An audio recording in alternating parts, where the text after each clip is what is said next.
আসসালামু আলাইকুম প্রিয় সপ্তম শ্রেণীর শিক্ষার্থী বন্ধুরা, তোমাদের জন্য আরও একটা ক্লাস নিয়ে আসলাম। এই ক্লাসে তোমাদের ইতিহাস ও সামাজিক বিজ্ঞানের প্রথম যে শিখন অভিজ্ঞতা রয়েছে, যৌক্তিক সিদ্ধান্ত নেওয়া যায় কীভাবে, এখান থেকে দুটি গুরুত্বপূর্ণ প্রশ্নের উত্তর শেখাবো। সেটা হচ্ছে সামাজিক রীতিনীতি কাকে বলে, আর একটা হচ্ছে সামাজিক মূল্যবোধ কী, সামাজিক মূল্যবোধ সম্পর্কে ব্যাখ্যা।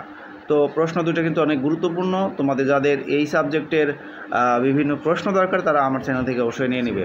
তো চলে যাচ্ছি মূল পড়া দিকে। সামাজিক রীতিনীতি কাকে বলে? বন্ধুরা, 1 নম্বর প্রশ্নটা ফলো করো।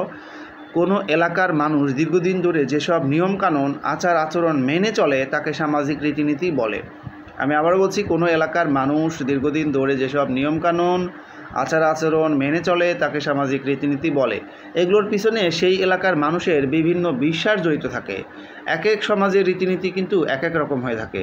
যেমন বাংলাদেশের বাঙালি সমাজে পিতা বা পুরুষই পরিবারের প্রধান, অন্যদিকে বাংলাদেশের গারো, খাসি, ক্ষুদ্র নৃগোষ্ঠীর সমাজে নারীরা পরিবারের প্রধান ও সম্পত্তির অধিকারী। এখন আমরা শিখব সামাজিক মূল্যবোধ কী। সামাজিক মূল্যবোধ সম্পর্কে ব্যাখ্যা। উত্তর: সামাজিক মূল্যবোধ হলো সমাজে প্রতিষ্ঠিত এমন সব বিশ্বাসের সমষ্টি যার মাধ্যমে সমাজের কোনো ঘটনা বা বিষয়ের ভালো মন্দ বিচার করা হয়। এটি ব্যক্তির মধ্যকার নৈতিক গুণাবলী যা ভালো কাজ করা এবং মন্দ কাজ বর্জনের প্রেরণা যোগায়।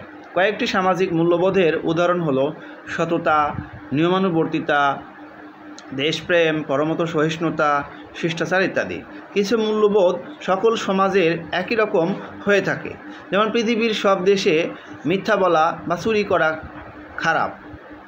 আবার কিছু মূল্যবোধ আছে যা সময়ের সাথে সাথে পরিবর্তিত হয়, যেমন একসময় সতীদাহ প্রথাকে মূল্যবোধের মানদণ্ডে দীর্ঘদিন সমর্থন করা হলেও বর্তমানে কিন্তু এটি সমর্থন করা হয় না।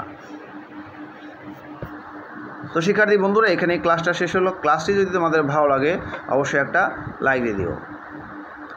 এর পরবর্তীতে তোমাদের জন্য আরও ইতিহাস ও সামাজিক বিজ্ঞানের ক্লাস দিব, পাশাপাশি অন্যান্য নতুন কারিকুলামের যে সাবজেক্ট রয়েছে সেগুলোর ক্লাস দেব। সবাই সেগুলো দেখবে। আর ইংলিশ পড়া পাওয়ার জন্য ইংলিশ উইথ আজিম ইউটিউব চ্যানেলে সবাই সাবস্ক্রাইব করে থাকবে।